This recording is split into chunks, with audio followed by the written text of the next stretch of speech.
প্রথমত সবাইকে happy new year, very happy new year. সবার সুস্থ কাটুক, ভালো কাটুক বছরটা, সব পরিবারে মিলে। এটাই আশা, এটাই কামনা। তো নতুন একটা ভিডিও নিয়ে চলে এসেছি। ভিডিওটা আর কারণ একটাই, তোমরা থাম্বনেল দেখে অলরেডি বুঝতে পেরে গেছো। রঘু ডাকাতের একটা নতুন পোস্টার চলে এসেছে, যেইটা রঘু ডাকাত আগের বছর হওয়ার কথা ছিল এসবিএফ এর ব্যানারে, বাট কোনো না কোনো কারণবশত সিনেমাটা হয়নি। এটা নিয়ে এক্সাইটমেন্ট প্রচুর চরম পর্যায়ে ছিল যে রঘু ডাকাত আসবে, কারণ যে পোস্টারটা বেরিয়েছিল দেবের হাতে, ব্যাক সাইডে একটা ছবি, হাতে তরোয়াল না একটা কিছু নিয়ে সামথিং। তো সেখান থেকে অনেক মানে খুব অ্যান্টিসিপেশন ছিল সেই সিনেমাটা। বাট কোনো না কোনো কারণবশত সেই টাইমে সিনেমাটা হয়। তো দেব বলে দিয়েছিল যে নতুন বছরে একটা ধামাকা আনবে, নতুন নেক্সট প্রজেক্টের জন্য অ্যানাউন্স করে দেবে।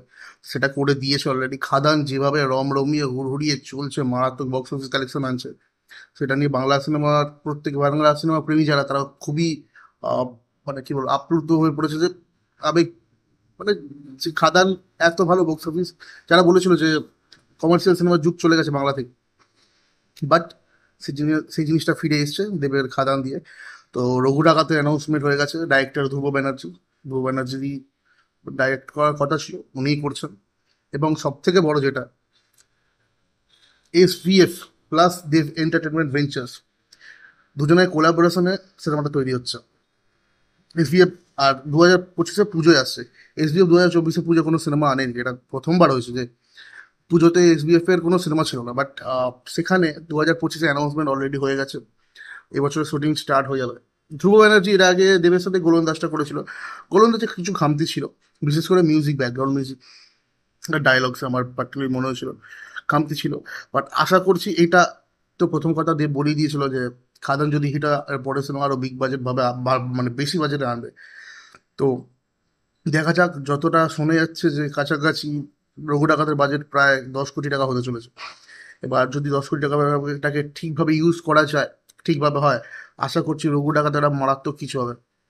পোস্টারটা দেবের চোখের যে রেজ, যে লাল কালারটা, একটা শাল চাদর মুড়ি দিয়ে আছে, লাল আবির না সিঁদুর লাগানো। পোস্টারটা সত্যি কথা বলছি, দেবের রেজটা বোঝা যাচ্ছে, একদম দেব ফুটিয়ে তুলেছে, মারাত্মক লাগছে। এবার দেখার সিনেমার মধ্যে কতটা ফুটিয়ে তুলতে পারে ধ্রুব ব্যানার্জি এর আগে কর্ণসুবর্ণের গুপ্তধন বা হোক, বা দুর্গেশগড়ের গুপ্তধন ভালো হিট হয়েছিল। গোলন্দাজ মোটামুটি হিট করেই ছিল, বাট আমার গোলন্দাজ পার্সোনাল কোনো ফেভারিট সিনেমা নয়, অনেক খামতি ছিল যেটা বললাম। তো এবার রঘু ডাকাতের ক্ষেত্রে দেখা যাক কি হয়।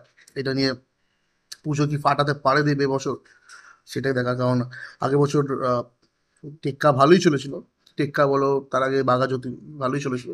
বাট এইটা নিয়ে খুব একটা আশাবাদী আছি, দেখা যাক কি হয়। হোপ, মানে আশা করছি, হোপ আছে যে মারাত্মক কিছু একটা হবে।